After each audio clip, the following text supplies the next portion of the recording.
வணக்கம் Subiksha TV channel நேர்களே, நான் உங்கள் அன்பான சயின்டிபிக் வேதிக் அஸ்ட்ராலஜர் அஸ்ட்ராலஜி பேசுகிறேன். நல்லது நினைப்போம், நல்லதே நடக்கும்.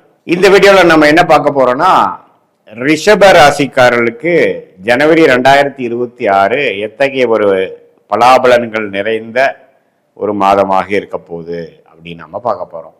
இப்ப பாருங்க, ஆண்டின் முதல் மாதமாகிய ஜனவரி மாதம் பிறக்கும் பொழுதே ரிஷப ராசிக்காரர்களுக்கு சனி 11ஆம் இடத்திலே நீடித்திருக்கிறார். குரு 2ஆம் இடத்தில் நீடித்திருக்கிறார். ராகு 10ஆம் இடத்திலும், கேது 4ஆம் இடத்திலும்.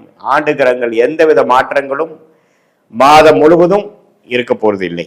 இத்தகைய ஒரு அமைப்பு என்ன கொடுக்குது அப்படின்னா, 11ஆம் இடத்துல இருக்கிற சனி அருமையான ஒரு அமைப்பு. அதே சமயத்தில் 2ஆம் இடத்துல குரு கொடுக்கிறது நிதி நிலைமை, பண விஷயங்கள், குடுக்கல் வாங்கல், குடும்பம், வாக்கு எல்லாத்துலேயுமே ஓரளவுக்கு சாட்டிஸ்ஃபேக்டரியா ஓரளவுக்கு இருக்கக்கூடிய அமைப்பு கொடுக்குதுங்க.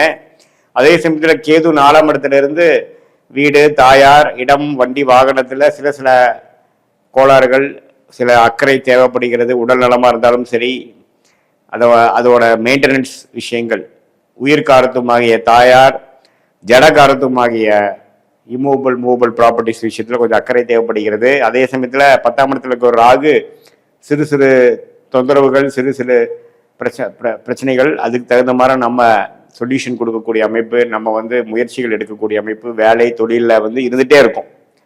இது மாதிரி அமைப்பில் ஸ்டார்ட் ஆகக்கூடிய ஜனவரி மாதம் 2026 மாத கிரகம் எப்படி இருக்குன்னு பார்த்தா, ராசி அதிபதி ஏக சுக்கிரனே பார்த்தீங்கன்னா 8ஆம் இடத்துல இருக்கார்.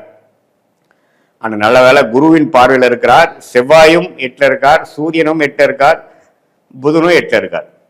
இது முதல் ஒரு ஃபர்ஸ்ட் ஆஃப் பார்த்தீங்கன்னா ஒரு சுமாரான பலன் தான். ஏன்னா நிறைய கிரகங்கள் 4 கிரகங்கள் 8ல இருந்து குருவின் பார்வை பெறும் பொழுது கூட்டு தொழில் செய்பவர்களுக்கு, வெளிநாடு சம்மந்தப்பட்ட விஷயத்துக்குள்ள இம்போர்ட் எக்ஸ்போர்ட் பண்றவங்களுக்கு, அதே சமயத்தில் ஷேர் மார்க்கெட், முதலீடு, ஒரு வித்தியாசமான ஒரு டிரான்சாக்ஷன், அதாவது நேரடியாக தொழில் வச்சு பண்ணாம ஒரு மறைமுக இன்கம் பண்றவங்க, அது மாதிரி விஷயத்தில் இருக்கிறவங்களுக்குலாம் நல்ல பெனிஃபிட்ஸ் உண்டு. ஃபர்ஸ்ட் ஆஃப் கலைத்துறையில் இருக்கிறவங்களா இருந்தாலும் சரி, இது மாதிரி கூட்டு ஒரு குரூப் ஆஃப் பீப்புள் சேர்ந்து ஒரு தொழில் பண்ணுறாங்க, அது மாதிரி விஷயங்கள், சுப முதலீடுகள், பங்கு சந்தையில் லாபம் வருவது, உயில் மூலமாக அடுத்தவங்களோட சொத்து வருவது, வரவேண்டிய பணம் வருவது, இதுக்கெல்லாம் அருமையான ஒரு பலன் மாதத்தின் ஃபர்ஸ்ட் ஆஃப் கொடுக்குதுங்க, 15 days. அதுக்கப்புறம் வரக்கூடிய அமைப்புகள் பார்த்தீங்கன்னா, செகண்ட் ஆஃப் பார்த்தீங்கன்னா 4 கிரகமும் 9ஆம் இடத்துக்கு போகும்பொழுது முதல் பொங்கல் வரைக்கும் இருக்கக்கூடிய தாமத விஷயங்கள் மாறி 9ஆம் இடத்துக்கு போகக்கூடிய அந்த அமைப்பு நல்ல ஒரு முன்னேற்றம், நல்ல ஒரு மாற்றத்தை கொடுக்கக்கூடிய, கடத்தில் போட்ட கல் இருக்கிற மாதிரி சில விஷயங்கள் நடந்து கொண்டு இருக்கக்கூடிய அந்த யதார்த்தமான ஒரு தொழில் பண்றவங்க, மறைமுகம் இல்லாமல் நேர்முகமான ஒரு தொழில் பண்றவங்க, வேலையில் இருக்கிறவங்களுக்குலாம் பார்த்தீங்கன்னா ஒரு திடீர்னு இவ்வளவு நாளா இழுத்துட்டு இருந்ததெல்லாம் சிலதெல்லாம் நடந்துரா சாமிங்கிற மாதிரி 9ஆம் இடத்து பாக்கியஸ்தானத்துக்கு வரக்கூடிய ராசி அதிபதி ஆகிய சுக்கிரன், செவ்வாய், சூரியன், புதன் எல்லாமே 9ஆம் இடத்துக்கு மாதத்தின் 15, 16ஆம் தேதி வரும்பொழுது 15, 16க்கு அப்புறம் தை பிறந்தால் வழி பிறக்குங்கிற மாதிரி அந்த சொல்லுக்கு இணங்க தை மாசம் பிறந்ததுக்கு அப்புறம் ரிஷபராசிக்காரர்களுக்கு எல்லாமே கொஞ்சம் வேகமா போகும். கடன் நடக்கக்கூடிய அமைப்புகள் இருக்கு. தந்தையார் மூலமா வரக்கூடிய அமைப்புகள், அனுகூலங்கள், சொத்துக்கள் பரவாயில்லை, நல்லா இருக்கும். அதே சமயத்துல சில திட்டங்கள் 2-3 மாசமா தீட்டி எதுவுமே செயல்படுத்த முடியாமல் இழுபறியா போயிட்டு இருந்ததெல்லாம் கொஞ்சம் வேகமா நடக்கும். அடுத்து வரக்கூடிய மார்ச், ஏப்ரல்ல சில விஷயங்கள் செய்யலாம்னு நினைக்கிறதுக்கெல்லாம் வேணுங்கிற ஃபவுண்டேஷன் விஷயங்கள்லாம் அருமையா நடக்கும். அதே மாதிரி இடம் சம்மந்தப்பட்ட விஷயம், வீடு சம்மந்தப்பட்ட விஷயங்கள், பூமி, இதுல எல்லாம் இன்வெஸ்ட்மெண்ட் பண்றவங்க, தொழில் பண்றவங்க, மெடிக்கல் ஃபீல்டு இருக்கிறவங்க, உங்களுக்கு எல்லாமே பார்த்தீங்கன்னா ஓரளவுக்கு நல்ல அமைப்பு, வாய்ப்புகள் கொடுக்கக்கூடிய அமைப்புகள் உண்டு. ஸோ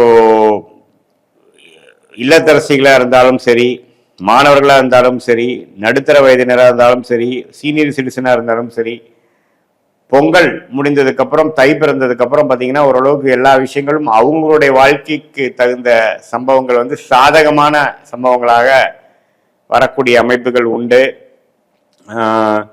இதுல என்ன ஒரு விஷயம்னா, திருமணம் எதிர்பார்த்துட்டு இருக்கிறவங்களுக்கெல்லாம் பார்த்தீங்கன்னா கொஞ்சம் தாமதமாக போயிட்டு இருக்குது. ஒரு 6 மாதம் இருக்கிறவங்களுக்கெல்லாம் டக்குன்னு தை மாதத்துக்கு அப்புறம் ஒன்று அமையிறது. வர வேண்டிய பணம் வந்து டக்குன்னு வர்றது, கடன் டக்குன்னு கடன் ஒரு வருஷமா பிரச்சனை கொடுத்துட்டு இருந்த விஷயங்கள் டக்குன்னு முடியுது. அது மாதிரிலாம் நல்ல பாசிட்டிவான விஷயங்கள் நடக்கக்கூடிய அமைப்புகள் கட்டாயம் பார்த்தீங்கன்னா ரிஷபராசிக்காரர்களுக்கு உண்டு. என்னதான் இருந்தாலும் சனி 11ஆம் இடத்திலிருந்து நல்ல ஒரு பிரச்சனைகள் வந்தாலும் நல்ல ஒரு நிவர்த்தியை கொடுக்கக்கூடிய அமைப்பு, ஸ்மூத்தாக போகக்கூடிய அமைப்புகள் கொடுத்து கொண்டிருக்கிறார். ஸோ கண்டிப்பாக வந்து இந்த ஜனவரி மாதம், ஆண்டின் முதல் மாதம் வந்து குறிப்பாக சொல்லணும்னா செகண்ட் ஆஃப் தை மாதம் பிறந்ததுலேருந்து சில விஷயங்கள் ஒரு 5 பிரச்சனைகள் இருக்குன்னா அதில் 2 பிரச்சனை சால்வ் ஆயிடுச்சுடா அப்படிங்கிற மாதிரி விஷயங்கள் கொடுக்குது. நல்லாவே வந்து பூர்வீக விஷயங்கள், ப்ராப்பர்ட்டி விஷயங்கள், அப்பா விஷயங்கள், சகோதரர்கள் விஷயங்கள் எல்லாம் கொஞ்சம் பாசிட்டிவான விஷயங்கள் உண்டு. மாணவர்களும் பார்த்தீங்கன்னா படிப்பு விஷயத்தில் இன்னும் கொஞ்சம் சிரத்தையாக படிக்கக்கூடிய அமைப்புகள் கிடைக்கும். அவங்க என்ன படிக்க நினைக்கிறாங்களோ அதில் கிளாரிட்டி, கன்ஃபியூஷன் நீங்கிற அமைப்பு. அதே சமயத்தில் ஹெல்த் இஷ்யூஸாக பாதிக்கப்பட்ட முதியோர்களுக்கெல்லாம் கொஞ்சம் படிப்படியான நிவர்த்தி, இது எல்லாமே ஓரளவுக்கு கிடைக்கக்கூடிய ஒரு அற்புதமான ஒரு மாதமாக ரிஷபராசிக்காரர்களுக்கு இருக்கு. இது பொதுவான பலனை தவிர உங்களுடைய ஜென்ம ஜாதகத்தில் நீங்கள் எந்த தேதி, எந்த நேரம், எந்த ஊரில் பிறந்தீங்க வச்சு உங்களோட ஜாதகத்தை போட்டு நீங்கள் என்ன லக்னத்தில் பிறந்தீங்க, அந்த லக்னாதிபதி வந்து எப்படி இருக்கிறார், உச்சமாக இருக்கிறாரா அல்லது எந்த வீட்டில் இருக்கிறார், யார் பார்க்குறாங்க, அதோட ஸ்தான பலம் எப்படி, அதே மாதிரி அந்த தசாபுக்திகள் போய்கொண்டு இருக்குது. இந்த தசநாதன் புக்திநாதன்லாம் பார்த்தீங்கன்னா இப்போ நம்ம பேசின கோச்சாரத்தில் எப்படி போயிட்டுருக்கு, வலிமையாக இருக்கா அல்லது வலிமை இல்லாமல் இருக்கா, வரவேண்டிய தசைகள் போய்கொண்டு இருக்கிறதெல்லாம் பார்த்து அடுத்த வரக்கூடிய காலகட்டங்கள் 3 மாதம் 6 மாதம் 1 இயர் எப்படி இருக்க போகுது, எதுமாற தசையில் எதுமாற உங்களுடைய வாழ்க்கை சம்பவங்கள் நடக்கும், எந்த டைரக்ஷனில் எந்த திசையில் உங்கள் வாழ்க்கை திரும்ப போகிறது, எது நடக்கக்கூடிய அமைப்பு இருக்கு, எது நடக்கக்கூடிய அமைப்பு இல்லை, எந்த நேரத்தில் நடக்கும், என்ன மாதிரி படிப்பு படிக்கலாம், வியாபாரமா தொழிலா அல்லது வேலையா, அல்லது நம்ம வந்து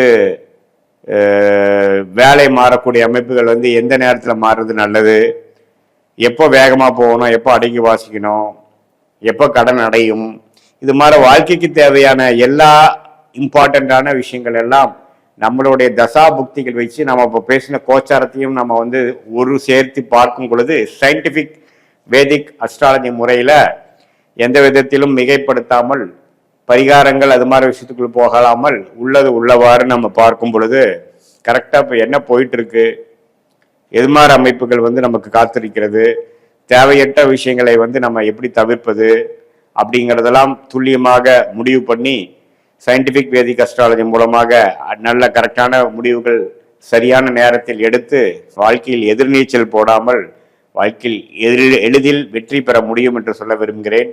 மீண்டும் மற்றொரு காணொலியில் சந்திப்போம். நன்றி, வணக்கம்.